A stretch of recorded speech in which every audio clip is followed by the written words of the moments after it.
ఒకప్పుడు డెల్టాలో భూగర్భంలో జలసిర్లతో కళకళలాడిన ప్రాంతం ఇప్పుడు నీరు లేక వెలవెలబోతోంది.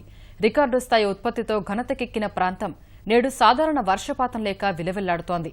విచ్చలవిడి వ్యవసాయ బోర్ల వాడకంతో రాష్ట్రంలోనే అత్యధికంగా భూగర్భ జలాలు పడిపోయిన జిల్లాగా రికార్డులకెక్కింది. వ్యవసాయంలో పశ్చిమ గోదావరి జిల్లాకు ఓ ప్రత్యేకత ఉంది.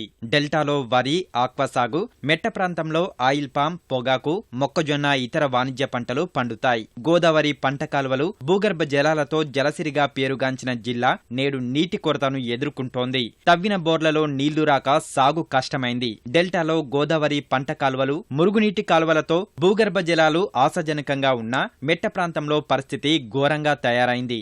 రాష్ట్రంలోని భూగర్భ జలాలు ఇంకిన జిల్లాల్లో పశ్చిమ గోదావరి జిల్లా ప్రథమ స్థానంలో నిలిచింది.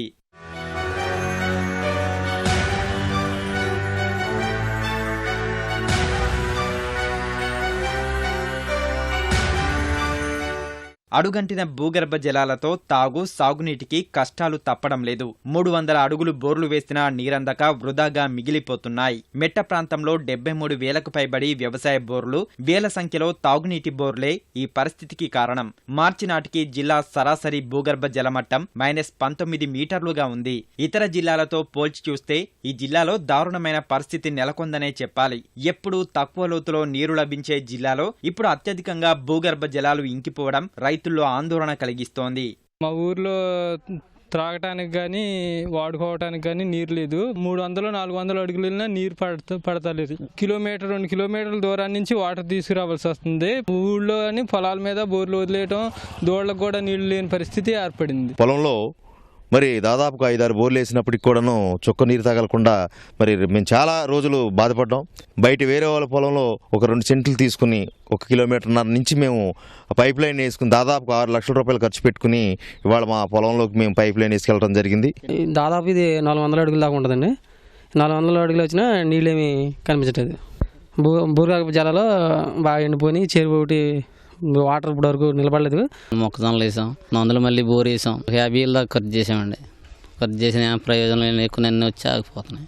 జిల్లాలో భూగర్భ జలాలు ఇంకిపోవడంపై ముఖ్యమంత్రి ఆందోళన వ్యక్తం చేశారు. కనీసం 8 మీటర్లకు భూగర్భ జలమట్టాన్ని పెంచేలా చర్యలు తీసుకోవాలని అధికారులకు సూచించారు. ప్రజలు సైతం అధికారులకు సహకరించినప్పుడే భూగర్భ జలాలను వృద్ధి చేయగలమని అధికారులు అంటున్నారు. మెట్ట ప్రాంతంలో మాత్రం water conservation activities, micro irrigation projects లాంటివి బాగా ఎక్కువగా టేకప్ చేసి నీటిని పొదుపుగా వాడుకోవాల్సిన పరిస్థితులు ఏర్పడుతున్నాయి. మరి వర్షపాతం బాగా ఎక్కువగా ఉన్నట్టయితే మళ్ళీ రెజ్యూనేట్ అయ్యి గ్రౌండ్ వాటర్ రీఛార్జ్ అవడానికి అవకాశం ఉంది. సాగునీటి కోసం విచ్చలవిడిగా వ్యవసాయ బోర్లు వేయొద్దని నిపుణులు సూచిస్తున్నారు. భూగర్భ జలాల వృద్ధికి ప్రజలు సహకరించకుంటే మరింత గడ్డు పరిస్థితి తప్పదని విశ్లేషకులు అభిప్రాయపడుతున్నారు.